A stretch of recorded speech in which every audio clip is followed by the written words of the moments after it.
De otras inquisiciones de Jorge Luis Borges es el siguiente fragmento.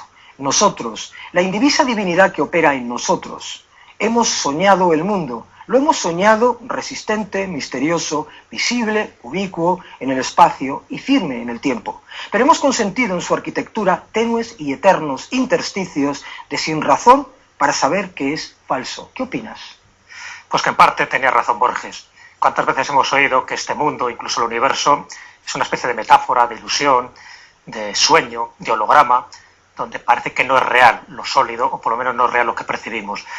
Y eso está en función precisamente de un paradigma, de un nuevo cambio que hubo en la ciencia a principios del siglo XX. Por una parte, la teoría cuántica y por otra parte, la teoría de la relatividad. La teoría de la relatividad, hablando de lo cósmico, pues nos empezamos a dar cuenta que realmente el universo era mucho más vasto y más complejo de lo que pensamos y que obedecía a un tipo de leyes que a veces se desconocen. Entre otras cosas, gran parte del universo está compuesto de materia oscura y de energía oscura. ¿Qué quiere decir? Que solo el 4% es materia ordinaria, y en ese 4% están todas las constelaciones, todas las galaxias, todos los soles, toda la Tierra, este plató, tú y yo, solo en ese 4%. Lo demás lo desconocemos, que se llama, por llamarlo de alguna forma, materia y energía oscura. Y cuando hablamos de la física cuántica, ahí nos vamos a lo más microscópico y ahí también nos hemos encontrado con grandes revelaciones y grandes sorpresas.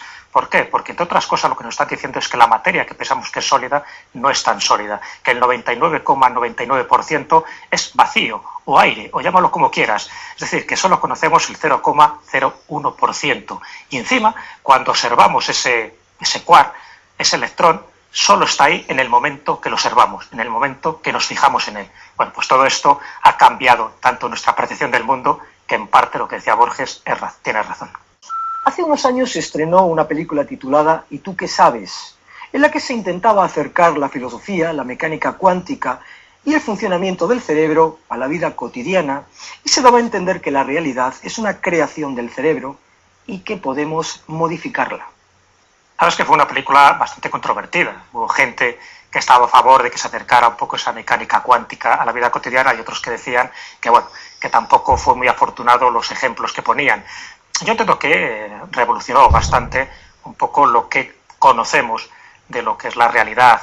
¿Por qué? Porque en esa película se tocaban aspectos muy básicos. Por una parte se hablaba, en fin, del mito de la caverna de Platón, donde lo que vemos son sombras y por lo tanto lo que percibimos solo está en función de nuestros sentidos y nuestros sentidos nos pueden engañar. Pero también una de las frases o de los leitmotiv que se reflejaban en la película es que no lo que percibimos es real, es decir, que de alguna forma la realidad es una construcción mental y eso está muy relacionado con ese misticismo tibetano donde te dice que el tiempo y el espacio son percepciones nuestras. Es decir, que la realidad, de una forma o de otra, la creamos nosotros, la crea nuestra mente. Bueno, pues también queda reflejado en esa película. Y en definitiva lo que te está diciendo es que dentro de la realidad es como hay dos factores, dos puntos de vista. Uno sería el invisible y otro el visible. Y eso también se relaciona con muchas teorías que tienen que ver con la mística y con la física. Por ejemplo, David Bohm, él hablaba del orden implícito y del orden explícito, es decir, el orden desplegado es lo que vemos, pero luego hay un orden implícito que está relacionado con la totalidad. Si hablamos de Carlos Castaneda, nos hablaba del nahual y del tonal. Charles Hinton hablaba de la tercera y de la cuarta dimensión. Es decir, siempre es todo dual, pero pensando que lo que se ve es una parte de aquello que no se ve, que realmente es lo que da sentido a todo lo que percibimos y a todo lo que podemos tocar. Algunos estudiosos y divulgadores proclaman que el principio de indeterminación de Heisenberg y el principio de complementariedad de Niels Bohr apoyan esa concepción mística de la física desde el momento en que, según estos principios, el sujeto no puede conocer el objeto o al objeto sin interferir en él. ¿Qué opinas? Muchas de las cosas que se empezaron a comentar relacionadas con esa física cuántica es que el observador, cuando está observando algo, está haciendo un experimento, está modificando la propia observación. Y eso daba un giro radical a este tipo de concepción newtoniana, donde todo tenía una lógica, todo tenía un principio y todo tenía un final.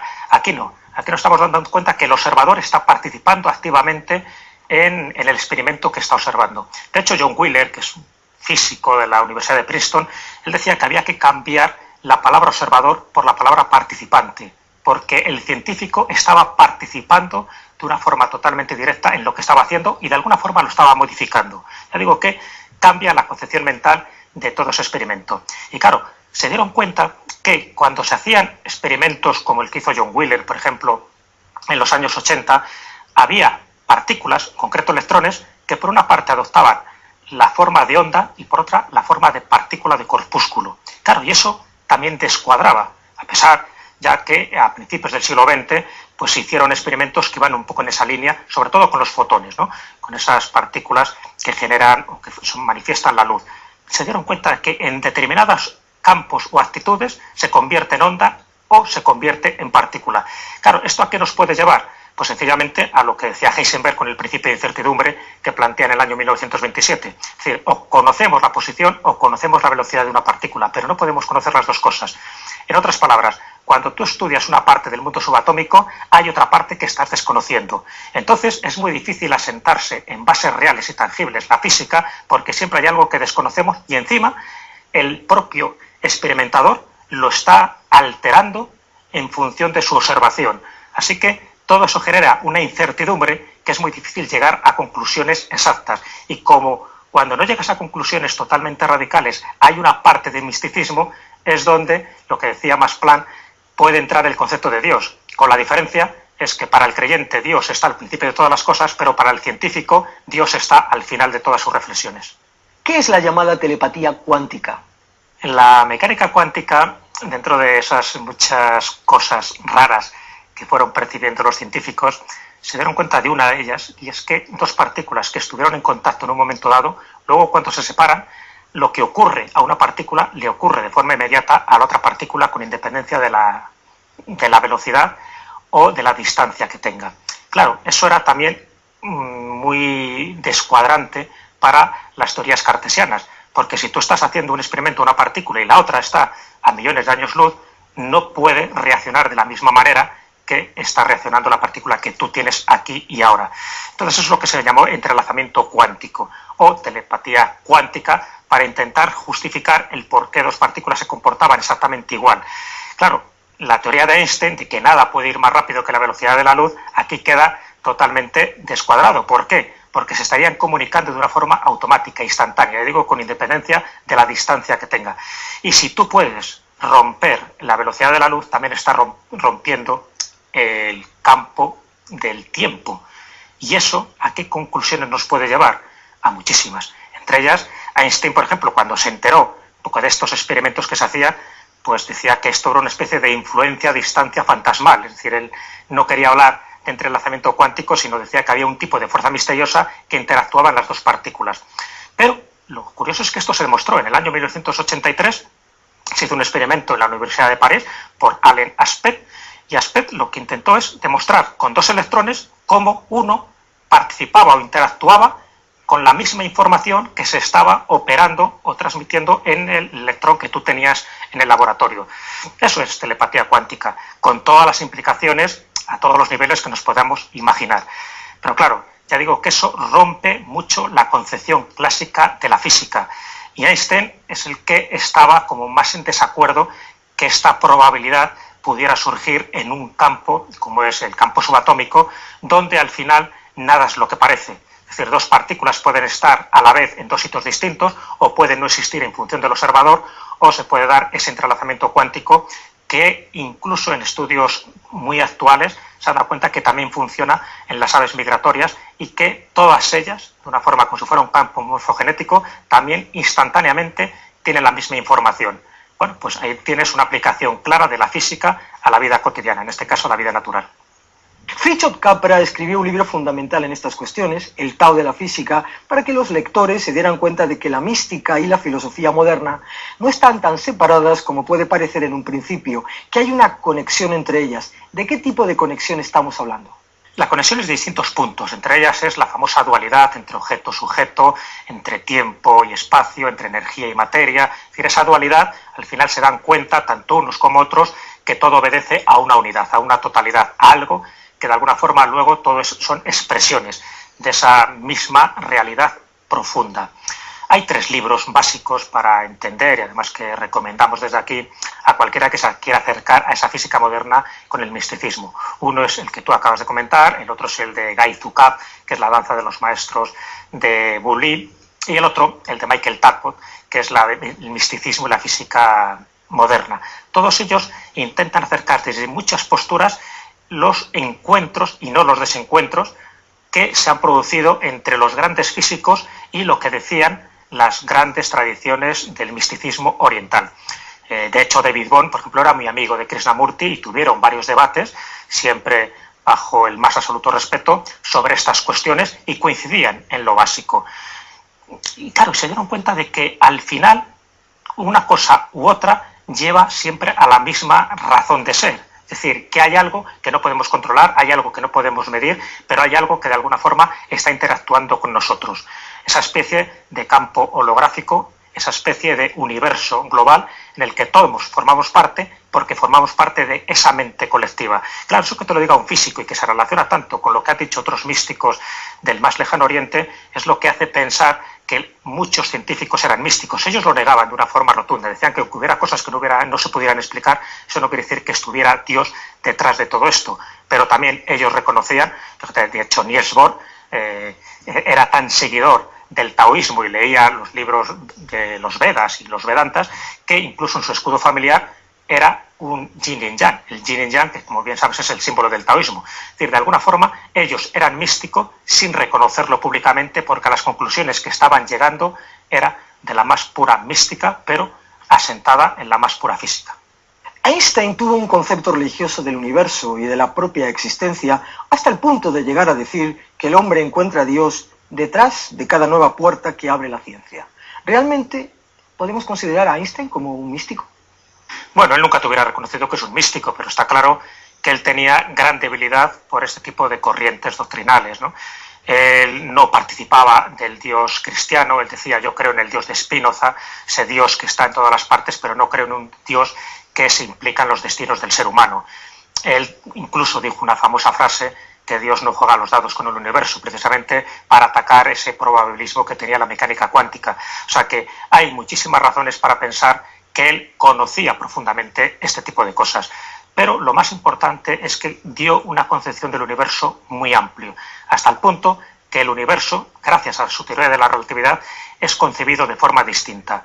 Tan distinta que físicos eminentes como James Jeans, que también era astrónomo, él decía que el universo hay que considerarlo más como un gran pensamiento que como una gran máquina. Incluso otros físicos, como un físico de la Universidad de Oxford, el profesor Vedral, dice que en el universo ya no hay ni energía, ni tiempo, ni materia, sino que lo que hay es información, está todo cargado de información. Un poco lo que decía Teilhard de Chardin, que en la escala de lo cósmico solo lo más imposible es lo que tiene posibilidades de ser real. Pues un poco encaminado a eso vamos, hasta el punto que al final se va a hacer, creo que una realidad palpable, lo que un místico inglés del siglo XVIII, William Blake, decía, ver el mundo en un grano de arena, es decir, el cielo en una flor silvestre, el infinito en la palma de la mano y la eternidad en una hora. Bueno, pues por ahí va la física, por ahí va la mística. En el prefacio a la edición de 2001 de Cuestiones Cuánticas, editado por Ken Wilber, leemos: Einstein, Eddington, Bohr, Planck, Heisenberg y Pauli rechazaron por igual la idea de que la física demostrase o alentase siquiera el misticismo. Pero lo más curioso de todo es que a pesar de esto, todos ellos fueron místicos declarados.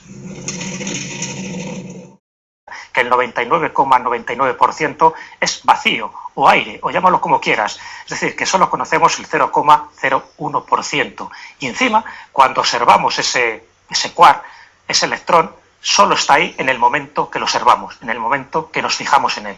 Bueno, pues todo esto ha cambiado tanto nuestra percepción del mundo, que en parte lo que decía Borges tiene razón. Hace unos años se estrenó una película titulada ¿Y tú qué sabes?, en la que se intentaba acercar la paradigma de un nuevo cambio que hubo en la ciencia a principios del siglo XX. Por una parte, la teoría cuántica y por otra parte, la teoría de la relatividad. La teoría de la relatividad, hablando de lo cósmico, pues nos empezamos a dar cuenta que realmente el universo era mucho más vasto y más complejo de lo que pensamos y que obedecía a un tipo de leyes que a veces se desconocen. Entre otras cosas, gran parte del universo está compuesto de materia oscura y de energía oscura. ¿Qué quiere decir? Que solo el 4% es materia ordinaria, y en ese 4% están todas las constelaciones, todas las galaxias, todos los soles, toda la Tierra, este plató, tú y yo, solo en ese 4%. Lo demás lo desconocemos, que se llama, por llamarlo de alguna forma, materia y energía oscura. Y cuando hablamos de la física cuántica, ahí nos vamos a lo más microscópico, y ahí también nos hemos encontrado con grandes revelaciones y grandes sorpresas. ¿Por qué? Porque, entre otras cosas, lo que nos están diciendo es que la materia que pensamos que es sólida no es tan sólida.